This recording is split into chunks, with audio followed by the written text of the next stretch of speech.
하시면 되겠습니다. 하나님의 말씀 함께 보도록 하겠습니다. 요한계시록 한 번 더 21장 말씀을 살펴보려고 하는데요. 요한계시록 21장 9절부터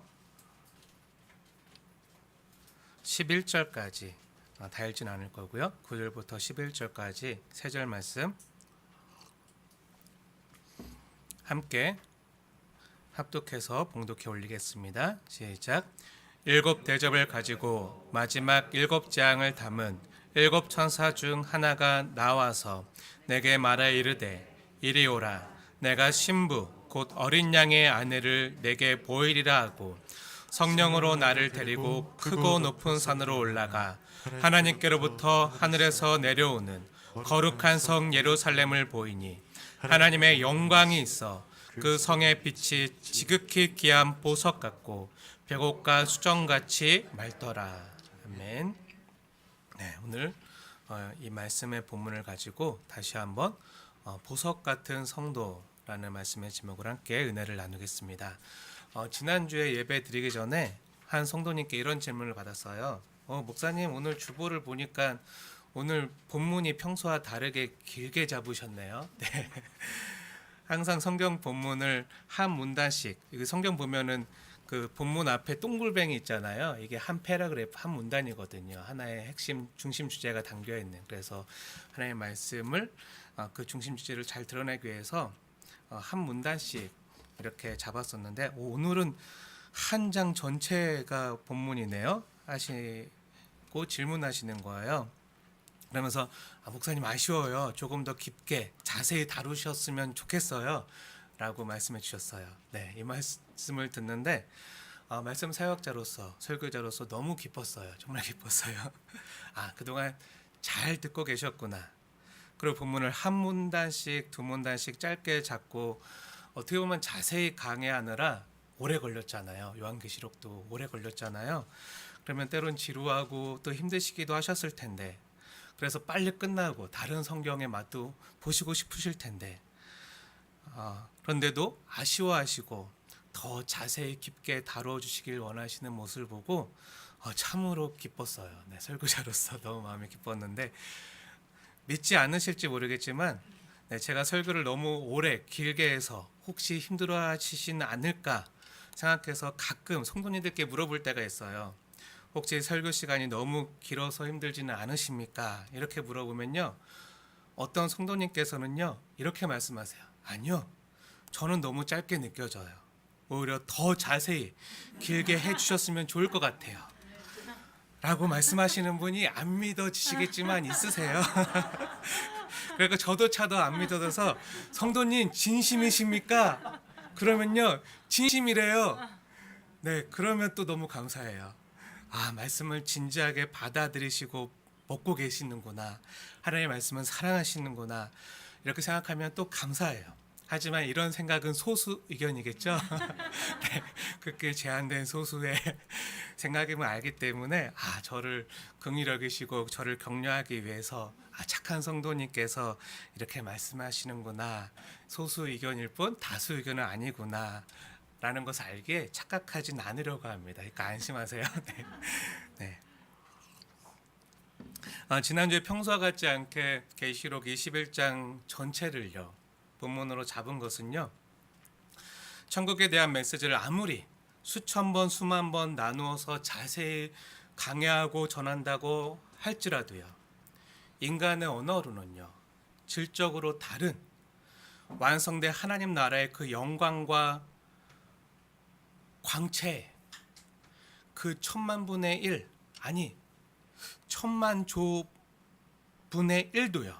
제대로 전할 수 없다는 것을 알기 때문에 그냥 큰 뼈대와 맥락만 잡고 넘어가려고 했어요. 어차피 사람의 말로는 온전히 다 전할 수도 없고 또 제한된 우리 인식으로는 그 영광스러운 천국을 다 이해할 수도 없다는 것을 제가 너무나도 잘 알거든요. 예를 들면 이렇게 설명할 수 있을까요? 마치 뼈나 손톱이 없는 그 환영 동물인 지렁이 있잖아요. 그 지렁이에게 매니큐어 이쁘게 바르는 법, 네일 아트 하는 법을 설명하는 거라고 할까요? 네. 아니면 조선시대 그 대장간에서 낫이나 곡괭이를 만드는 그 대장장이에게 설계도를 보여주면서 이게 우주 정거장이고 이건 우주 왕복선이야, 이건 인공위성이야 하고 설명하면서 이게 설계도니까 대장간에서 이렇게 만들어 주세요 하면 네, 그 대장장이가 이해할 수 있을까요? 그 조선시대 그 대장장이가 힘들겠죠. 네, 우리의 제한된 인식으로는요 정말 질적으로 다른 그 영광스러운 하나님 나라를 다 헤아릴 수도 깨달을 수도 없는 것이죠. 우리가 천국에 대해서 온전히 다 이해할 수는 없지만요, 그래도 하나님께서 우리에게 알려주신 만큼, 계시해 주신 만큼, 보여주신 만큼 성령 하나님의 도우심과 조명으로 겨우 조금 깨닫고 알 수는 있어요. 믿으시기 바랍니다. 다 알 수는 없지만 부분적으로 알 수 있어요. 지난주에 제가 제 짧은 능력으로는 천국을 다 설명할 수도 없어서 그냥 큰 맥락만 잡고 넘어가자는 생각으로 평소와 다르게 21장 전체를 한 장 전체를 본문으로 잡아서 무모한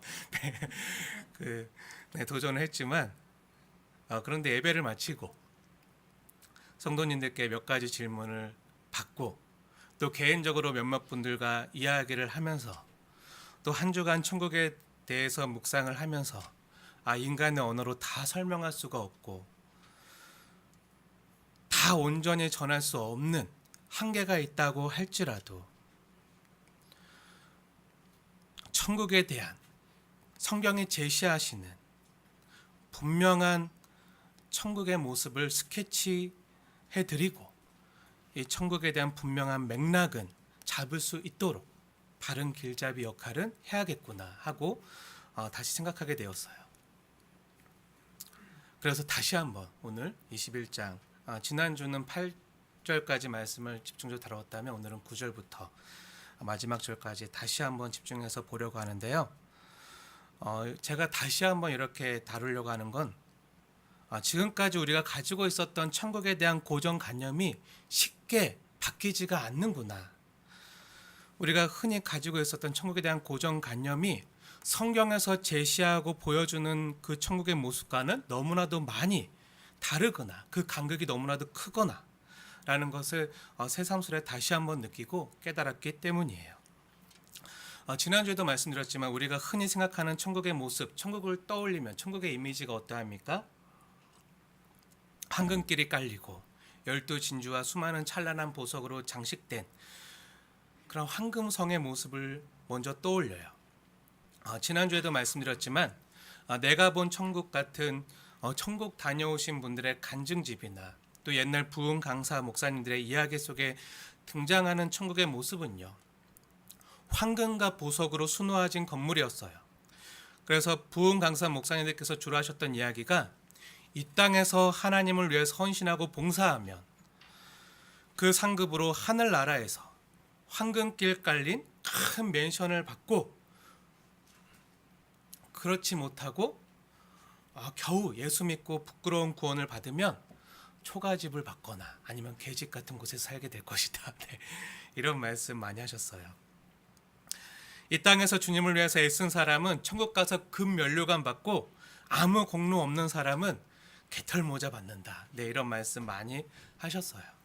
저도 그런 말씀을 얼마나 많이 들었는지 몰라요. 신년 축복 대성회 때나 수련회 때 이럴 때 많이 정말 많이 들었어요.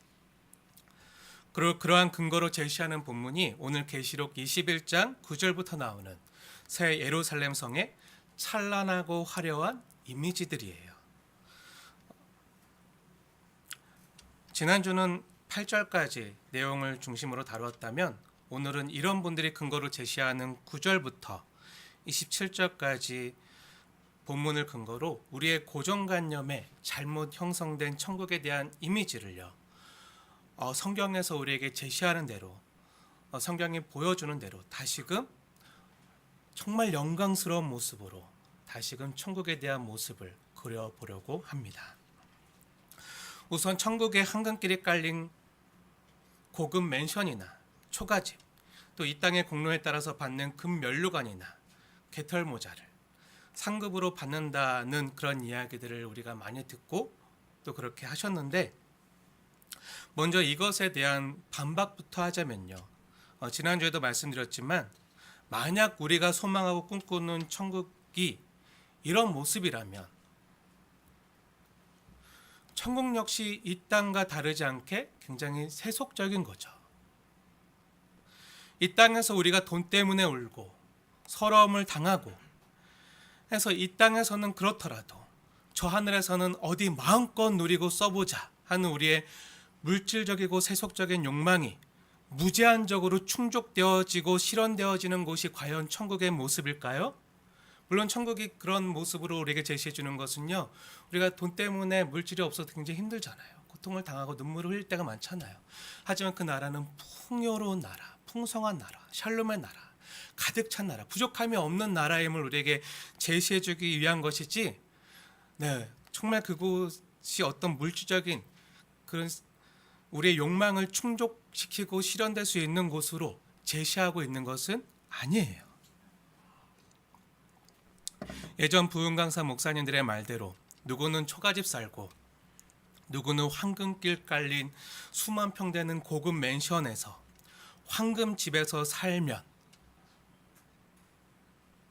또 누구는 금면류관 쓰고 누구는 개털모자 쓰고 한다면요, 무슨 말이죠? 천국이 서열이 있다는 거잖아요.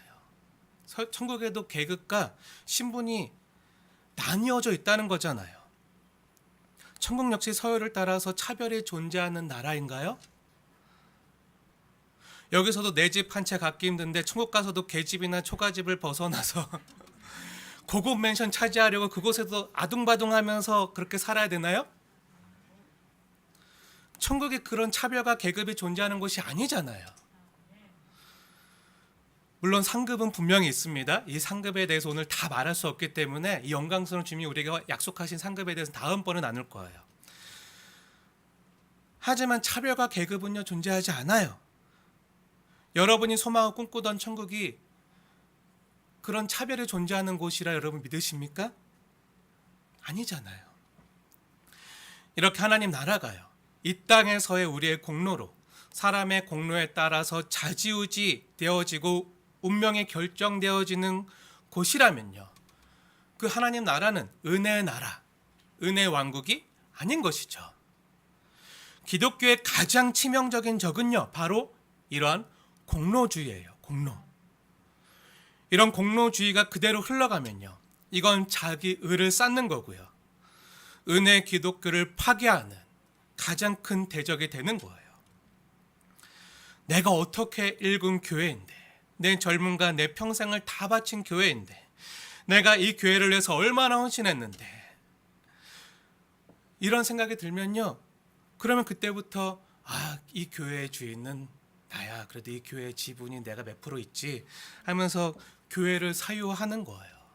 목회자만 사유하는 게 아니라 그 영향력 있는 성도님들도 교회를 내 마음대로 지고 휘두르려고 하는 그런 재성이요, 꿈틀대면서 표출되고 나타날 수 있는 거예요. 공로주의 때문이죠. 내가 얼마나 이 교회를 위해서 애쓰고 힘썼는데, 내 공로가 얼마나 많은데. 그래서 교회를 사유하고요, 주님의 교회가 아닌 몇몇 맨파워가 있는 사람이 주인된 교회로 타락하는 거예요. 교회는 거룩한 주님이 주인 되시는 곳이거든요. 근데 사람의 교회로 탈바꿈하는 것이죠. 그리고 공로에 따라서 급이 다른 면류관을 얻고, 누구는 부끄러움 당하는 개털모자만 쓰고, 그러니까 이 땅에서 열심히 헌신하고 봉사해라, 이렇게 말하는 것은요, 성경에서 말하는 은혜가 아닌 것이죠. 그런 물질적인 가치관과 세속적인 욕망을 만족시켜주는 천국이 과연 우리가 꿈꾸고 바라는 모습인가요? 아니, 근본적으로 성경이 제시하는 모습인가요? 아니죠. 그건요, 누가 제시했죠? 음녀 바벨론이 제시했잖아요. 큰 석, 큰 것을 추구하던 세상 도성의 모습이 제시하던 그림이잖아요. 우리가 정말 꿈꾸고 소망하는 천국이라면요, 뭔가 다른 게 있어야죠. 그럼 왜 성경은요, 거룩한 성 새 예루살렘의 모습을요, 황금길이 깔리고 온갖 진주와 온갖 보석으로 장식된 찬란하고 빛나는 성의 모습으로 그려주고 있는 것이죠? 성경이 제시하는 것이 우리가 생각하는 물질적이고 세속적인 황금성의 모습이 아니라면요, 과연 도대체 무엇을 우리에게 일깨워주고 알려주기 위해서 이런 찬란한 모습으로 우리에게 그려주고 있는 것일까요? 그것을 이 시간 우리의 아둔하고 어두워진 우리의 지성을 일깨우시고 조명해 주시는 성령 하나님의 도우심을 따라서 함께 상고해 가기 원합니다. 이것을 구체적으로 상고하기 앞서서 제가 지난 주일 예배 후에 어느 한 성도님께 받았던 질문의 이야기를 들려드릴게요. 지난주 예배를 마치고 한 성도님께 이런 질문을 받았어요. 목사님께서 오늘 거룩한 성, 새 예루살렘이 교회와 성도라고 하셨는데, 근데 새 예루살렘 성이요, 교회나 성도가 아니라 천국 아닌가요? 그래서 제가 물었어요. 아니, 왜 그렇게 생각하시죠? 그러니까 그분이 이렇게 말씀하시는 거예요. 제가 성경을 자세히 보니까요, 새 예루살렘 성의 묘사가요, 너무나도 실제적이고 구체적이었어요. 자세히 보세요. 여러분들 보세요. 본문을 보세요. 성의 높이며 그 성에 있는 12성문의 이름이며 그 성의 기초석들이며 그 기초석들의 이름들이며 너무 구체적으로 자세히 기록되어 있잖아요. 그리고 성의 길이와 넓이와 높이까지 구체적인 수치로 나타나잖아요. 그 성의 설계 도면이 나타나잖아요. 또 그 성의 기초석이 되는 보석의 이름까지 하나하나 매우 구체적이고, 또 12문의 묘사나 그 길의 묘사도 너무나도 눈에 보이도록 사실적으로 구체적이라 청사진을 잘 제시해주고 있어서 이 새 예루살렘 성의 모습이 천국의 모습이 아닐까 생각해 봤어요. 이렇게 말씀하시는 거예요. 그래서 제가 뭐라 그랬을까요? 네, 칭찬해 드렸어요. 잘 보셨습니다. 네, 그렇습니다. 성경을 구체적으로 열어놓고 꼼꼼하게 보려고 애쓰셨군요. 성경을 자세히 탐구하며 보시는 열정과 자세에 제가 칭찬을 드렸어요.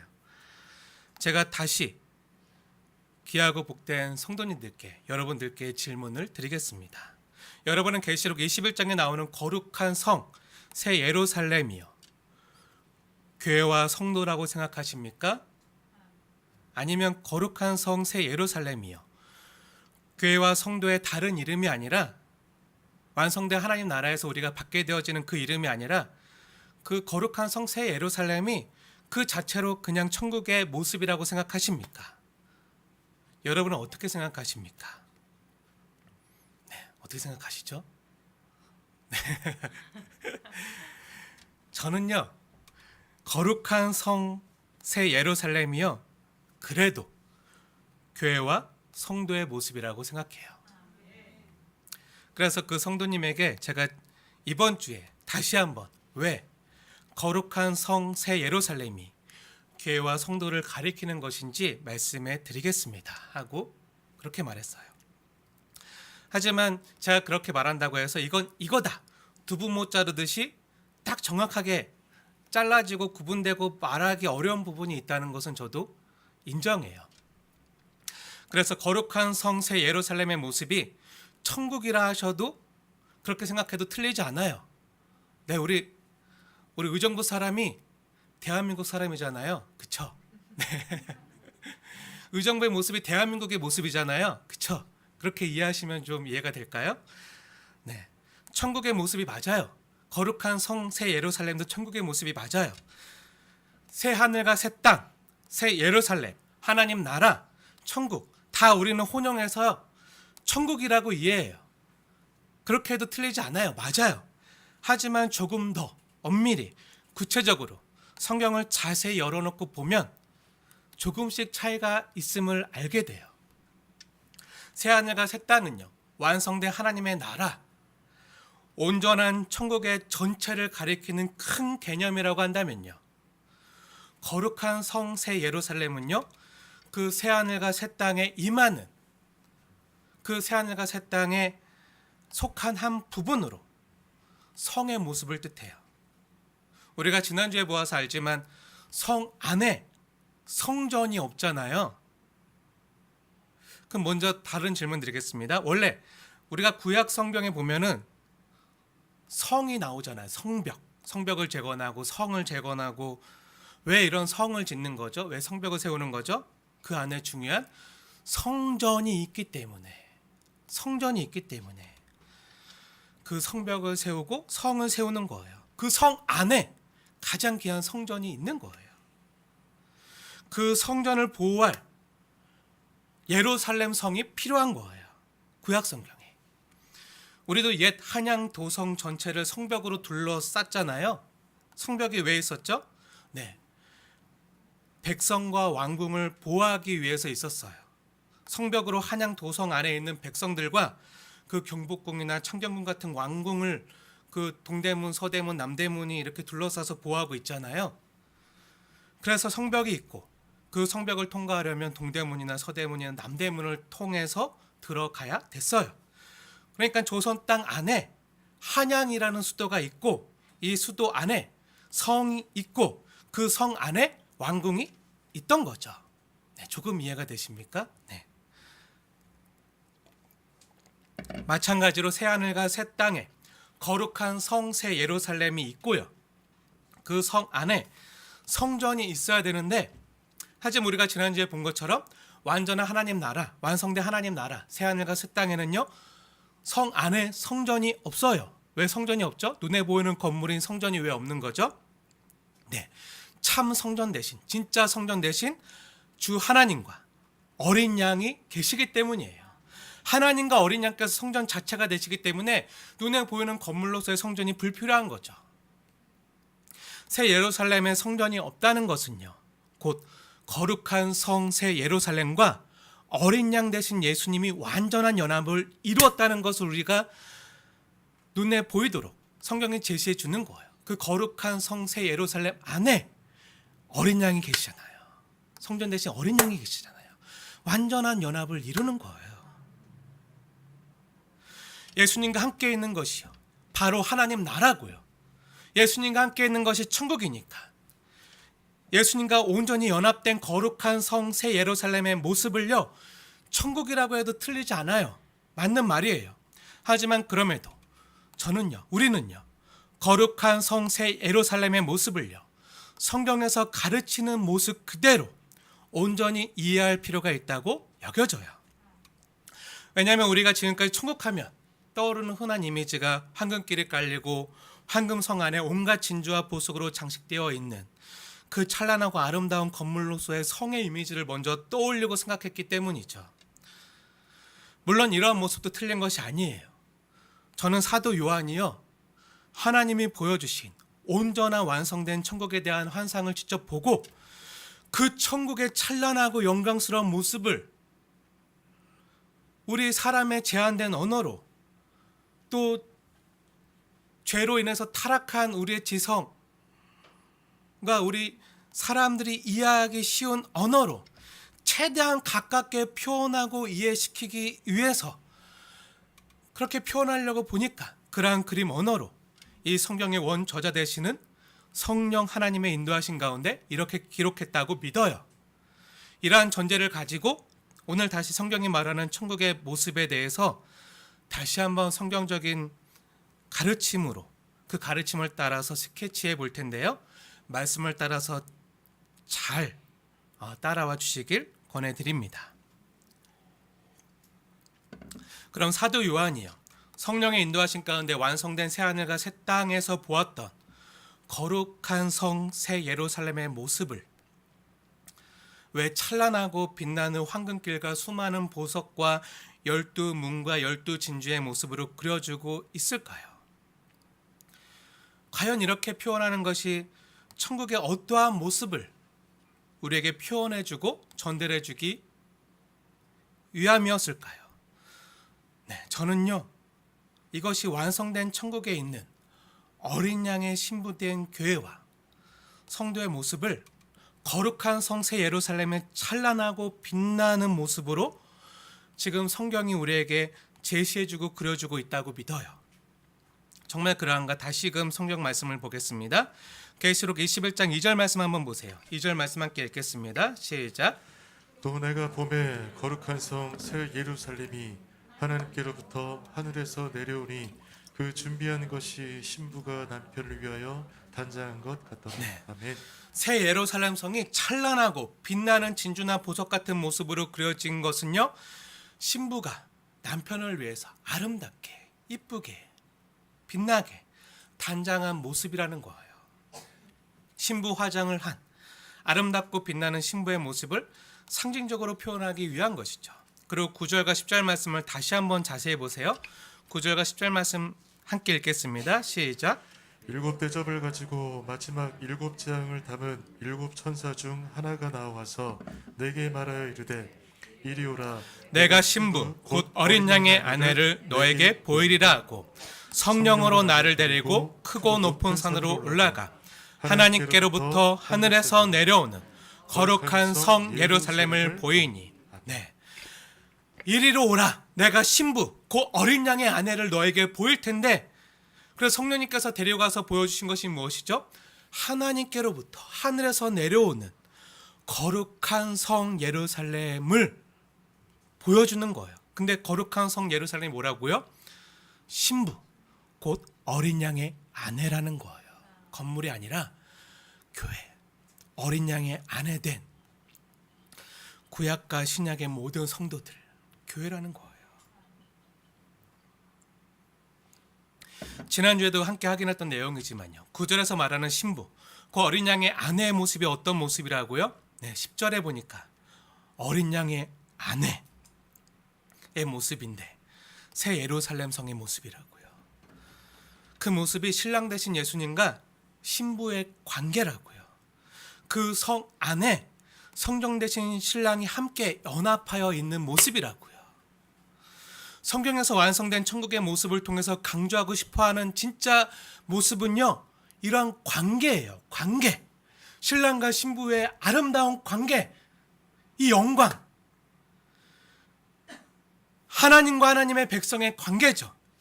그런데 우리의 세속적인 가치관과 돈이 최고다 라고 자꾸 속이는, 그래서 물질주의가 극대화된 자본주의 사회, 이 땅에 살아가는 우리의 눈에는요, 이러한 관계보다 먼저 황금길이 보여요. 값비싼 보석과 진주만 보이는 게 문제예요. 신랑의 모습보다 신랑의 월급만 보이는 거예요. 아, 왜 입금이 안 돼? 오늘 입금될 날짜인데. 그날 신랑이 힘들게 집에 와도 여보 고생했어. 얼마나 우리를 부양하느라 힘들었어. 고생이 많았어. 그게 아니라 왜 오늘 입금될 날짜인데 왜 월급이 안 들어와? 이러면 안 되는 거죠. 네.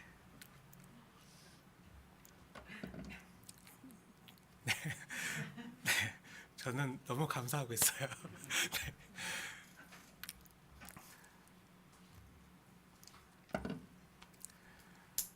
관계예요.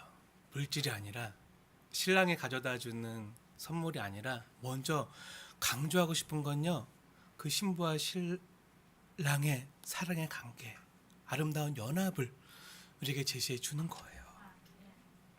그래서 신랑이 신부의 마음을 읽어주고, 무엇 때문에 힘든지, 무엇 때문에 아픈지, 무엇 때문에 눈물 흘리는지 알고 안아주고 눈물을 닦아주고 토닥여주고 위로해주고 내가 함께 있을게.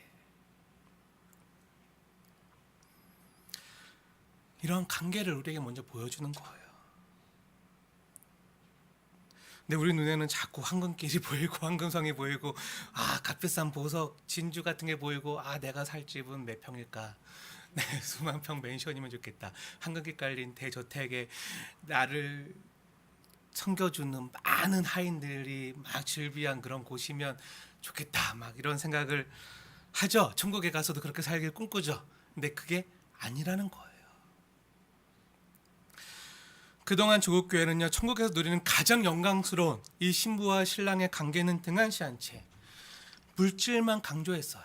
물질만 강조했어요. 그래서 상급으로 금 면류관과 개털모자 이야기가 그래서 나온 거죠. 사랑하는 여러분, 물질이 아니라 성경이 제시하는 그 아름다운 관계, 사랑의 관계에 집중하는 저와 여러분이 먼저 되어지길 축복합니다. 성경은요, 물질이 아니라 그래서 무엇에 주목하고 있죠? 하나님이 주목하고 있는 것이 무엇이죠? 하나님은요, 지금 교회와 성도를 주목하고 있는 거예요. 거룩한 성새 예루살렘의 모습을 주목하고 있는 거예요. 그래서 천국의 모습을 우리에게 그려주고 제시해주고 있는 성경 마지막 요한계시록 21장과 22장에서 가장 집중적으로 설명하고 표현하고 있는 것이 무엇이죠? 다 거룩한 성새 예루살렘의 모습이에요. 그래서 우리는 천국 하면 거룩한 성새 예루살렘을 떠올리는 거죠. 왜냐? 천국의 모습을 그려주는데 다 주님의 모든 관심은요, 거룩한 성새 예루살렘이에요. 모든 관심이요, 신부에만 가 있어요. 그 교회와 성도에게 모든 주님의 관심이 쏠려 있는 거예요.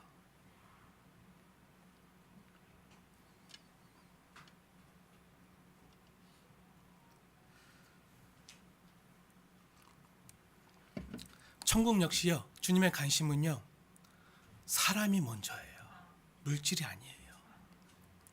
물질은요, 그 관계 가운데, 그 사랑의 관계 가운데 자연스럽게 누리어지고 따라오는 거예요. 신랑이 사랑하기 때문에, 신랑이 신부를 사랑하기 때문에 선물로 그냥 가져다 주는 것이죠. 왜죠? 신랑 대신 주님께서 우리를 사랑하시기 때문에 풍성하게 그 모든 좋은 것들을, 그 모든 것을 우리에게 공급하시기 때문이죠. 거기는요, 그래서 부족함이 없어요. 그래서 샬롬의 나라예요. 샬롬의 뜻이 무엇이죠? 가득 찼다, 풍성하다, 행복으로 가득 찼다, 모든 것이 만족한 상태가 샬롬의 상태잖아요. 사랑하는 여러분, 축복하고 권면합니다. 완성된 하나님 나라를 소망하고 이미 주 안에서 기업으로 이 천국을 소유한 저와 여러분 역시 주님의 눈과 마음으로 물질보다 먼저 사람을 귀하게 여기고 소중히 여기는 저와 여러분 되어지길 축원합니다. 주님이 보신 것처럼 주님의 눈으로 우리도 바라보는 믿음의 눈이 있어야 돼요. 그럼 잠시 여기서 하나의 질문을 풀고 갈게요. 아까 서두에 어떤 성도님이 저에게 질문했던 내용 혹시 기억하십니까? 새 예루살렘 성의 모습이 매우 구체적이고 실제적이라 교회나 성도로 보긴 힘들고 그냥 천국의 그 청사진을, 천국의 모습을 그려준 것 같다는 말 기억하시나요? 네, 성의 높이나 넓이나 길이가 치수로 정확히 나타나고 각 문에 이름이 새겨져 있고 그 기초석의 이름들도 하나하나 세세하고 꼼꼼하게 다 이름이 있잖아요. 각자 이름이 있잖아요. 아까 우리도 찬양했지만 그 이름을 다 아시잖아요. 그 실제 새 예루살렘 성의 모습이 정말 그렇게 보일 수도 있지만 우리는 왜 사도 요한이요, 성령 하나님의 영감을 받아서 이렇게 신부 곧 어린 양의 아내의 모습을요, 왜 거룩한 성 새 예루살렘의 모습으로 그리고 있는지, 왜 이렇게 표현하고 있는지를, 그 의도와 본심을요 잘 읽어야 돼요. 저는 이 계시록 21장 새 예루살렘 성의 묘사를 보면서, 성경의 묘사를 보면서요, 이 묘사야말로 지금 이렇게 스케치해주는 모습이야말로 오히려 더 교회와 성도의 모습을 더욱 더 잘 그려주고 표현해주고 있는 그림이구나. 그 교회와 성도의 모습을 이 새 예루살렘 성이라는 그 상징적인 표현으로 더 잘 표현해주고 있구나. 이것을 느꼈어요. 한번 성경을 따라서 자세히 보세요. 왜 제가 그렇게 말하는지 자세히 성경을 보면서 우리가 함께 풀어가겠습니다. 먼저 12절부터 볼게요. 12절 보면요, 그 새 예루살렘 성의 모습 보면 어떤 모습이죠? 크고 높은 성곽에 12문이 있잖아요. 그리고 그 문에 각자 이름이 있는데 어떤 이름들이 기록되어 있죠? 네, 12지파의 이름이 있어요. 12지파, 구약 성경에 나오는 이스라엘의 12지파, 하나님 나라의 12지파 이름이 있어요. 그리고 14절, 그 성곽에는 12기초석이 있는데요, 그 기초석에는 어떤 이름이 있죠? 네, 12사도의 이름이 있어요. 12사도의 이름. 이것은 곧 뭐죠? 12문은 뭐죠? 12지파, 곧 구약의 교회를 가리키죠.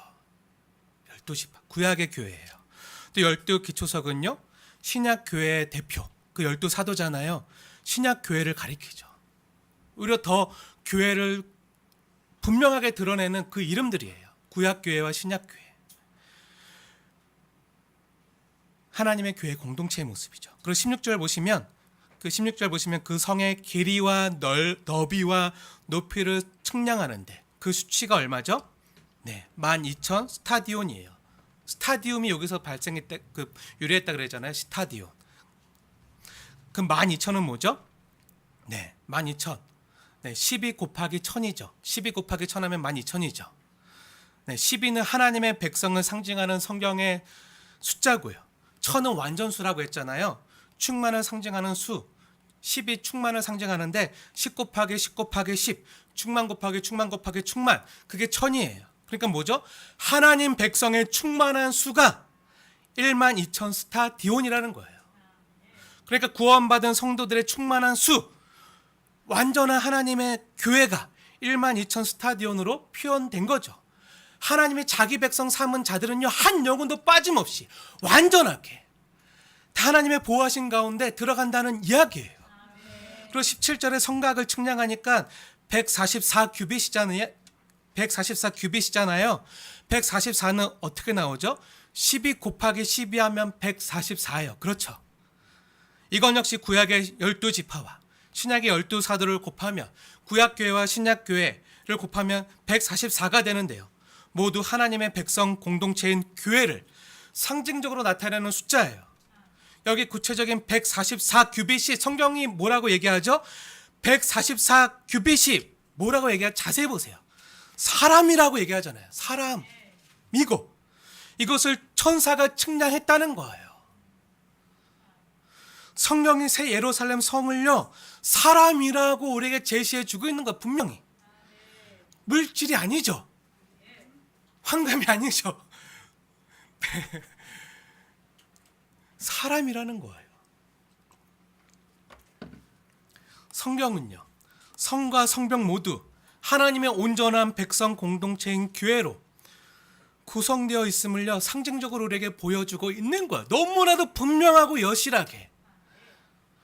근데 이러한 것을 모르고 그냥 천국 가면 황금 길이고 엄청난 넓은 대저택에서 금면류관 쓰고 많은 그 하인들을 부리면서 떵떵거리고 잘 사는 그런 모습을 흔히 생각하는데 그런 것이 아니라는 거예요.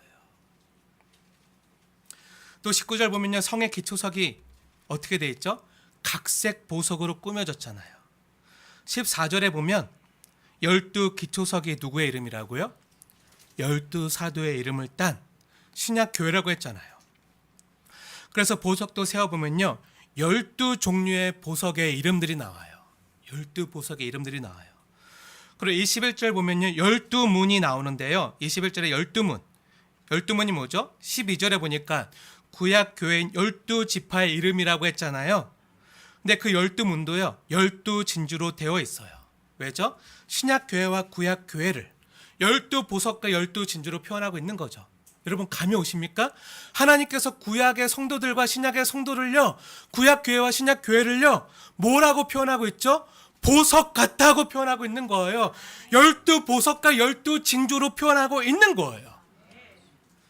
그래서 그 성 전체가요, 하나님께서 비추시는 다양한 영광의 빛으로 찬란하게 빛나고 있음을 상징적으로 우리에게 드러내주고 있는 거예요. 누가 이렇다고요? 저와 여러분이요. 성도가 이런 모습이라고요. 그 완성된 하나님 나라에 가면 이런 모습으로 빛나게 될 거라고요. 하늘의 별과 같이 그 모든 별의 이름을 아시는 그 주님께서, 우리의 이름을 아시는 그 주님께서 우리를 이렇게 빛나는 보석으로 불러주신다고요. 각자의 아름다운 이름으로 불러주신다고요. 성도를 이렇게 귀한 보석처럼 주님이 여겨주시고 바라보시는 거예요. 사랑하는 여러분, 주님이 그 안에 내주하시는 영혼이라면요, 저와 여러분 안에 주님께서 내주하시고 계시면요, 거하시면요, 우리가 아무리 가난해도요, 육신이 병이 들고 약해져도요, 또 아무리 우리가 보기에는 보잘것없는 지극히 작은 소자라고 할지라도, 아무리 어린아이라 할지라도요, 주님이 그 안에 거하시는 영혼이라면요, 하나님께서 어떻게 바라보신다고요?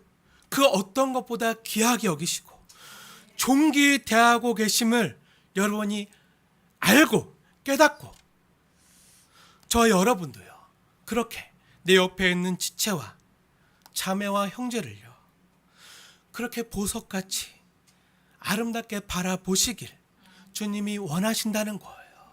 이것을 알라는 거예요. 사랑하는 여러분, 축복합니다. 내 옆에 있는 지체와 형제와 자매를 정말 아름다운 귀한 보석으로 바라보시고 그렇게 여겨주시길 축복하고 권면합니다. 왜죠? 왜 오늘 성경은요 완성된 하나님 나라, 그 천국의 교회와 성도의 모습을요 황금길이 깔리고 온갖 진주와 온갖 보석으로 장식된 찬란하고 빛나는 모습으로 그려주고 있는 것이죠. 그만큼 주님 모시기에는요 저 여러분이요 가장 값지고 귀하게 주님이 여겨주시고 그렇게 바라보고 계시다고요. 이걸 알려주시는 거예요. 왜죠? 왜 그렇죠? 한 영혼이 천하보다 귀하기 때문이죠. 믿으십니까? 왜 한 영혼이 천하보다 귀하죠? 왜 금보다도 귀하고 보석보다도 귀하고 진주보다도 귀한 존재가 저와 여러분 성도와 교회인 것이죠? 왜 한 영혼이 천하보다 귀한 것이죠? 왜죠? 주님께서 그 주님의 그 값진 피로 값을 치르고 속전을 치르고 속량하신 구속하신 존재가요 저와 여러분이기 때문이죠. 하나님의 생명값으로 값을 치르셨기 때문에 이 세상에 그 어떤 값으로도요 환산이 안 돼요. 값을 매길 수가 없어요. 누가 감히 하나님의 그 생명값을 값을 매길 수가 있겠습니까? 근데 그 하나님의 생명값으로 저 여러분을 샀다고요. 속전을 치르고 속량해 주셨다고요. 구속해 주셨다고. 십자가에서 하나님의 사랑을 보이시고 내 것이라 여겨주셨다고요. 하나님께 그렇게 값으로 매길 수 없을 정도로 귀한 존재로 우리를 사셨기 때문에, 피로 사셨기 때문에, 그 피로 산 존재가 교회와 성도이기 때문에 그렇게 보석같이 천하보다 귀한 값비싼 그런 우리가 된 거죠. 그래서 주님의 생명값으로 산 존재가 되었기에 주님이 그렇게 저와 여러분 한 사람 한 사람을요 귀하게 보시고 죽도록 사랑하시고 주님의 소유로 값을 치르셨기 때문에 우리가 천하보다 귀한 보석 같은 존재가 되었다고요. 이것이 성경의 말씀입니다. 믿으십시오. 내가 내 자신을 보기에는 정말 볼품없고 꼬라지가 너무 내 돌멩이 발에 채 있는 돌멩이만도 못하고 냄새나고 똥 먹고 개똥 먹고 막 더럽고 추해서 막 보기 싫어도요. 여러분, 여러분의 감정과 생각을 믿지 마시고요. 하나님의 말씀을 믿으십시오. 하나님이 여러분을 어떻게 보시는지를 여러분 성경의 기준으로 여러분을 보십시오. 우리 옆에 있는 형제와 지체를 바라보세요. 그럼 다시 질문하겠습니다. 그럼 여러분은 여러분 자신의 모습을요 정말 보석처럼 빛나고 가치 있는 존재로 그렇게 바라보시고 여기시면서 이 땅을 살아가십니까? 네, 안 그럴 때가 많죠, 솔직히. 아까 얘기한 것처럼 어떻게 보면 발에 채이는 흔해 빠진 돌멩이 하나만도 못한 게 우리 인생이라 여겨질 때가 있잖아요. 왜 이렇게 채이는 거지? 왜 이렇게 고달픈 거지? 나는 언제 보석이 되지? 나는 언제 빛나지? 근데 주님께서 바라보실 때는요 우리를 이렇게 보석같이 바라봐 주신다고요. 여겨주신다고요. 아니 보석보다 더 귀하고 찬란하게 여겨주신다고요. 다 어떻게 표현할 수가 없어서 보석만으로 안 돼서 온갖 12 진주의 이름과 정금과 황금과 모든 좋은 것들의 이름을 다 붙여주시는 거죠. 저는 이 거룩한 성 새 예루살렘의 모습을 그 신랑이 표현하고 그려주고 이야기하는 그 모습을 보면서 구약 성경에 아가서가 떠올랐어요. 아가서. 신랑의 신부의 모습을 이 세상에 존재하는 모든 가장 아름다운 피조물들의 모습으로 그려주고 있잖아요. 가장 찬란하고 아름답고 빛난 가장 고기롭고 가치한 귀한 것들로 그 신부의 모습을 묘사해주고 있잖아요. 나의 어여쁜 자요 하면서 막 엄청나게 제가 연애할 때 편지에다가 아가서 표절해서 많이 보냈는데 아가서 말씀을 써가지고 막 맨날 보냈는데 그거로도 부족한 거예요. 더 표현하고 싶은데 인간의 언어로는 그 이상을 표현할 수가 없더라고요. 그래서 흉내 내봤는데 주님께서 지금 거룩한 성 새 예루살렘 교회와 성도의 모습도 가장 우리가 사람이 생각하기에 가장 가치 있고 귀하다고 여겨지는 것들로 그렇게 표현하고 그려주고 있는 거예요. 그렇게 바라봐 주시는 거죠.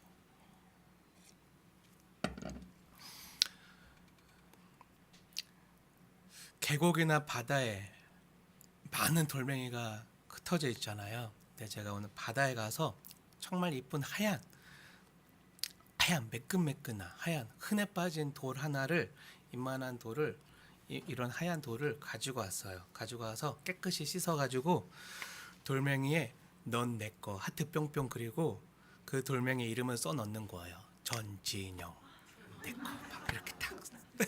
그러면 이 돌멩이는요 세상에 하나밖에 없는 가장 값비싼 그 무엇과도 바꿀 수 없는 보석 같은 그 가치 있는 하나님이요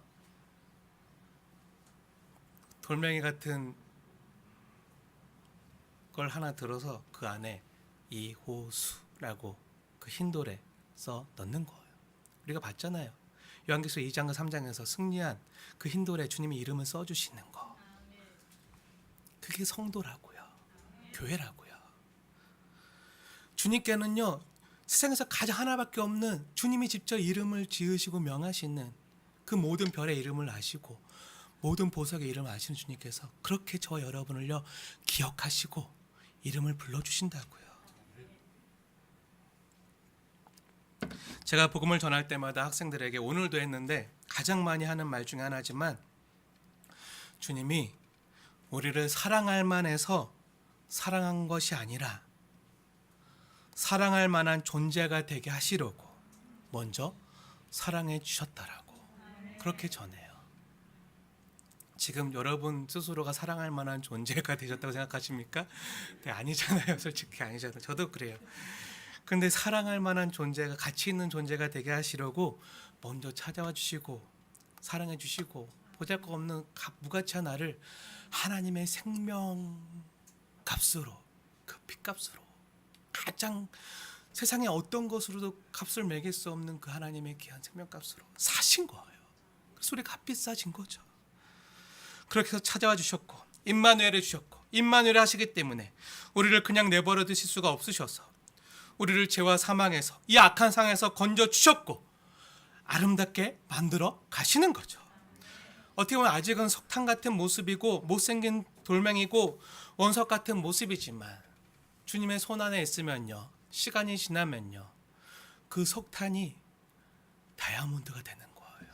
깨어지고 부서지고 당금질 당하면서 주님의 손 안에서 시간이 지나면 주님의 때가 되면 정말 다이아몬드 같은 보석이 되는 거죠. 주님 손 안에서 그렇게 바뀌어지는 거예요. 오늘 본문에 나오는 보석과 진주와 정금의 공통점이 뭐죠? 주님이 새 예루살렘 성의 모습을 교회와 성도라고 이름하시면서 보석 같다, 진주 같다, 정금 같다 말씀하시는데 이 공통점이 뭐죠? 반사체라는 거예요. 반사체. 빛을 반사하는 반사체죠. 그럼 보석 같은 교회와 성도가 무엇을 반사하죠? 11절 말씀 함께 읽겠습니다. 11절. 이것을 반사하는 거, 이것을 비추는 거예요. 함께 읽겠습니다. 시작. 하나님의 영광이 있어 그 성의 빛이 지극히 귀한 보석 같고 벽옥과 수정같이 맑더라. 아멘. 하나님의 영광이 있어 그 성의 빛이 지극히 귀한 보석 같아지는 거라고요. 하나님의 영광의 빛을 반사하는 거라고요. 성도가 교회가요 하나님의 영광을 반사하는 거예요. 하나님의 영광을 담고 비추고 반사하는 반사체가 보석과 진주와 정금들이죠. 보석과 진주와 정금 자체만으로는요 빛을 낼 수 없어요. 발광체가 아니에요. 빛을 낼 수가 없어요. 그렇죠. 캄캄한 밤에는요 빛 하나 비추어지지 않는 칠흑같이 어두운 곳에서는요 보석을 갖다 놔도 진주를 갖다 놔도 정금이 있어도 스스로 빛을 못 내요. 칠흑같이 어두운 곳에서는 그냥 캄캄한, 구분이 안 돼요. 다 돌멩이 같아요. 근데 그 칠흑같이 어두운 공간에 가느다란 한 줄기 빛이 비추어 오면요 그 보석이요 빛을 반사하고 비추는 거예요. 찬란하게 비추는 거예요. 교회와 성도가 그런 존재라는 거예요. 스스로 빛을 낼 수 없지만 그 하나님의 영광을 담으면, 그 하나님의 그 영광을 맛보면, 그 주님의 임재하신 가운데, 그 성령님의 내주하신 가운데 주님이 세상 끝날까지 내가 너희와 함께 할 것이다, 그 임마누엘의 약속을 믿고 주님의 동행하심을 믿고 이 땅을 살아가는 성도는, 그 영광을 간직한 성도는 그 하나님의 영광의 빛을, 그 거룩한 하나님의 이름을 반사하는, 빛을 드러내는 그런 반사체가 된다는 거예요. 그런 존재라는 거예요. 성도 혼자서는 영광스럽지 못하지만 영광스러운 주님과 함께 있을 때는요 주님께서 그 성도를 통해서 주님의 영광을 비추고 드러내는 값지고 보석 같은 존재가 바로 성도와 교회가 되는 것이죠. 그래서 23절 보세요. 23절. 그래서 그 성은요 해나 달의 비침이 쓸 데가 없어요. 그쵸? 왜죠? 이는 하나님의 영광이 비추어지기에 어린 양이 그 등불이 되시기 때문에 하나님의 영광이 태양인 거예요. 태양보다 아니 더 찬란하죠. 태양마저도 하나님의 영광 앞에 서면요 촛불 같은 그 찬란한 대낮의 촛불처럼, 촛불이 태양 앞에서 빛을 잃어버리는 것처럼 그 찬란한 태양마저 하나님의 영광의 빛 앞에 서면요 촛불만도 못한 존재가 되는 거예요. 반딧불만도 못한 존재가 되는 거예요. 근데 그 하나님의 영광을 누가 비춘다고요? 성도가 비춘다고요. 보석 같은 성도가 비춘다고요. 그래서 천사도 흠모하는 모습이 되는 거예요. 어린 양의 등불을 빛으로 비추기 때문에, 보석과 진주의 그 금에 그 빛이 반사되기 때문에 해나 달의 비침도 쓸 데가 없어요. 찬란해요. 영광으로 가득 찬 곳이 하나님 나라예요. 근데 어떻게 비추죠? 어떻게 비추는지 자세히 보세요. 자세히 보세요. 그 보석들을 보세요. 네, 각자 가지고 있는 색으로 찬란하고 아름답게 비추는 거예요. 그렇게 하나님의 영광을 반사하고 비추는 거예요. 오늘 본문 19절 이하의 말씀을 자세히 보시면요 각 보석들의 이름들이 나와요. 12 이름들이 나오는데 우리가 이름도 모르는 다양한 보석들의 이름이 나오잖아요. 그래서 뭐라고 하죠? 각색 보석이라 그래요. 각색 보석. 네, 이 각색 보석. 네, 우리 남편분들 이 중에 하나는 신부에게 선물해 주기 원합니다. 네, 네, 네. 제가 아는 보석은 자수정밖에 없는 것 같은데 네, 하나님이 은혜 주셔서 저도 언젠가는 해줄 수 있겠지 꿈꾸고 있어요. 네, 하다못해 네, 금이라도, 네, 금가락지라도 해주고 싶은 마음이 있는데, 네, 그런데 그렇게 각색 보석으로 우리에게 너는 이런 색으로 비출 거야, 이것을 우리에게 일깨워주고 알려주는 거예요. 주님이 우리를 보석처럼 아름답게 바라봐 주시는데요 다 똑같은 보석이 될 필요가 없다는 거예요. 각자의 색깔로 빛나고 비치는 거예요. 어떤 보석은 자수정처럼, 어떤 보석은 남색으로, 어떤 보석은 녹색으로, 어떤 보석은 빨간색으로, 어떤 보석은 비치색으로, 어떤 보석은 정색으로 각자 자신의 색깔을 드러내고 비추고 있다는 거예요. 그래서 다 똑같은 자수정일 필요가 없어요. 누군가는 벽옥으로, 누군가는 홍보석으로, 누군가는 황옥으로, 누군가는 청옥으로 각자 주님이 만드신 각자의 색깔로, 각색으로 주님의 영광을 반사하고 비추는 거죠. 각자 주신 달란트와 재능으로 주님의 영광을 드러내는 거예요. 누구나 다 그래서 의사할 필요도 없고요. 누구나 다 공무원이 될 필요도 없어요. 누구나 다 연예인이 될 필요도 없고요. 누구나 다 기업가나 건물주가 될 필요도 없는 것이죠. 각자 주신 재능에 따라서 각자의 자리에서 각자의 색깔로 하나님의 영광을 비추면 되는 거예요. 주님이 보시기엔 그래도 다 각자 아름다운 보석으로 보이는 거예요.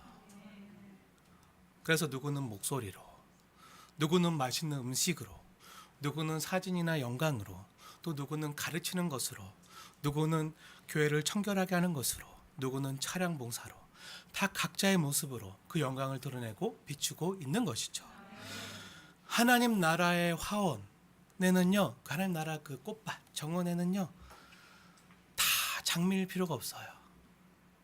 어떤 꽃은 나일락으로, 어떤 꽃은 민들레로, 어떤 꽃은 후리지아로, 누군가는 아카시아로, 누군가는 코스모스로, 각자 자신의 색깔로 그렇게 피어나는 꽃처럼 주님의 솜씨를 뽐내고 향기로, 꽃은 말하지 않아도 향기로 피어나거든요. 향기로 드러내거든요. 그리스도의 향기로 그렇게 주님께 영광을 돌리는 거죠. 그래서 남을 부러워하거나 내가 장미로 피어나지 않았다고 불평할 필요가 없는 거예요. 그래서 열등의식이 없어요. 그 하나님 나라에서는 열등의식이 없어요. 하나님의 영광이 비친 보석 같은 우리의 마음에 어둠이 없기 때문이죠. 빛으로 가득 찬 거예요. 어둠이 없어요. 열등의식이나 비교의식이나 그런 것이 없어요. 남과 비교하지 않아도 돼요. 그래서 옆에 있는 지체를 볼 때는 내가 없는 그 달란트와 재능을 내 옆에 있는 형제와 자매가 가지고 있는 것이 너무 감사한 거예요. 내가 못해도 난 음식 못하는데 우리 권사님도 음식 너무 잘하셔서 주일을 기다려줘. 네. 나 음식 못하는데 그래도 네. 주일날 오면 맛있는 거 먹을 수 있어. 감사하죠. 그쵸? 이게 너무 감사한 거예요. 난 라면밖에 못 끓이는데 그래도 주일날 교회 오면 맛있는 거 먹어. 내가 이 달란트가 재능이 은사가 없지만 권사님 어떻게 그렇게 음식을 맛있게 하세요? 먹다가 혀가 놀라요. 지사님 마음이 어떻게 그렇게 비단결이세요? 지사님은 또 어떻게 그렇게 악기를 잘 다루세요? 그 연주를 들으면 마음이 참 평안해져요. 지사님은 어떻게 그렇게 목소리가 고와요? 천사의 목소리 같아요. 내가 못해도요, 내 옆에 있는 형제와 자매가 할 수 있어서 내가 오히려 더 기쁘고 즐겁고 감사한 거예요. 왜죠? 우리의 마음에 어둠이 없기 때문에. 언제 이렇게 되죠? 사랑할 때. 내 자녀가 잘 될 때 행복하잖아요. 기쁘잖아요. 자랑하고 싶잖아요. 내 옆에 자녀는 잘 되고 100점 맞았는데 내 자녀는 빵점 맞았어. 그럼 어떠죠? 네. 근데 사랑이 가득 차면요, 우리의 마음에 어둠이 없기 때문에, 사랑이 가득 차면, 잘 되면 잘 될수록 내가 더 행복하고 기쁘고 즐거운 거예요. 그래서 비교하지 않아요. 열등의식에 빠지지 않아요. 우리의 마음에 어둠이 없기 때문에 사람의 인정에 목마르지 않고요, 하나님이 나를 보석같이 여겨주시고 대해주시는 것 때문에 오래 걸리고 더디 걸려도 이 원석 같은 나를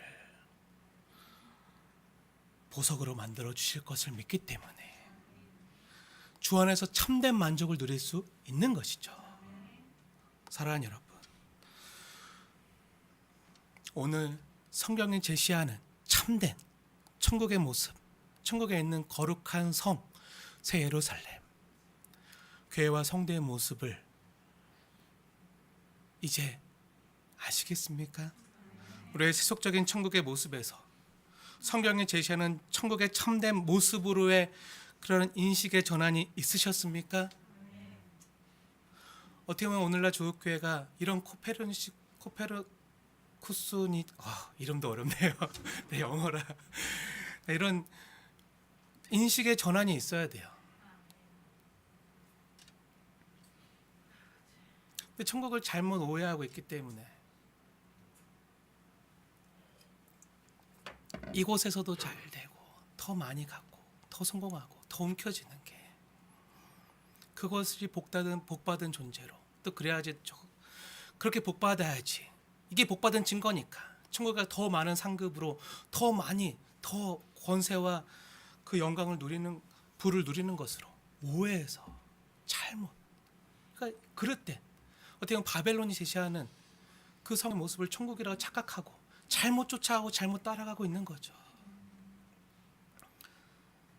사랑하는 여러분, 오늘 성경이 우리에게 제시하는 천국은요, 우리가 이 땅에서 갖지 못했던 물질적인 욕망이 충족되는 곳이 아니라 참된 사랑의 관계를 누리는 곳임을 보여줍니다. 그래서 물질이 아닌 사람에게 집중합니다. 사람을 귀하게 여기는 거죠. 천하보다 귀하게. 그래서 21장 전체가요, 어린 양의 신부를 집중해서 묘사하고 있잖아요. 아까 제가 말씀드렸던 것처럼 구약 성경 아가서에서 사랑하는 신부의 모습을 온갖 아름다운 것들로 묘사하고 그려주는 것 같이 괴와 신부의 모습을 이렇게 그려주고 있는 거예요. 예수님이 저와 여러분을 보실 때 그렇게 귀하게 보신다고요. 믿으시기 바랍니다. 주님이 저와 여러분을요 보석처럼 바라보세요. 그리고 기쁨을 이기지 못하게 하세요. 우리 역시요 주님의 관점으로 보게 되어지길 원합니다. 내 옆에 있는 지체를 볼 때, 내 옆에 있는 형제를 볼 때, 내 옆에 있는 지극히 작은 소자를 볼 때, 연약한 지체를 바라볼 때 어떻게 보시라고요? 보석처럼 귀하게 여겨주세요. 그리고 나 자신을 볼 때도 남과 비교하지 마시고 자기 정죄나 자기 비하에 빠지지 마시고 주님이 나를 보시는 것처럼 성경이 증언하는 것처럼 이 말씀을 믿으시고 주님의 눈으로 주님의 관점으로 여러분 자신을 바라보십시오. 나의 나된 것이 주님의 은혜임을 기억하십시오. 그러면 남이 인정하지 않아도요 주님이 기억하시면 좋가리. 남이 나를 인정하지 않아도 남이 나를 돌같이 여겨도 주님이 나를 보석같이 여기시니 하늘에 빛나는 별처럼 영원히 빛나는 존재로 나를 바라봐 주시니 이것을 알면요 남의 인정에 연연하지 않는 거예요. 오히려 주님이 알아주신 것으로 감사하고 감격하고 이것을 알기에 누가 알아주지 않아도 드러나지 않아도 묵묵히 맡은 자리에서 사명을 감당할 수 있게 되는 것이죠. 저와 여러분이 그런 천국에서 보석같이 빛날 교회와 성도라고요. 이런 주님의 관점으로 저와 여러분을 바라보시는 또 우리 사랑하는 지체를 바라보시는 저와 여러분 되어지게 주님의 이름으로 축원을 드립니다. 우리 찬양하고 기도